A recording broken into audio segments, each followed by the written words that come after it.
राम राम. राम राम. ओळखलं का? हो हो. काय व्हायला येतं त्रास? नुसतं चक्कर येते बा. तू माऊली जगाची.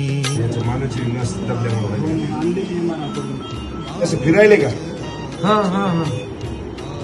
मानामध्ये प्रॉब्लेम आला बाकी काही नाही. असं काही जास्त टेन्शन घ्यायचं काम नसतं. बरोबर. आता बेल्ट देतील तुम्हाला पट्टा, त्या मानाचा पट्टा लावून टाका.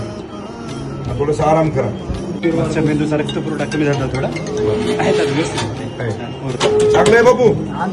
आणि करता सांगितलं काही घाबरायची आवश्यकता नाही. सगळं चांगलं होतंय. बाकी काय असं असं तर सांग.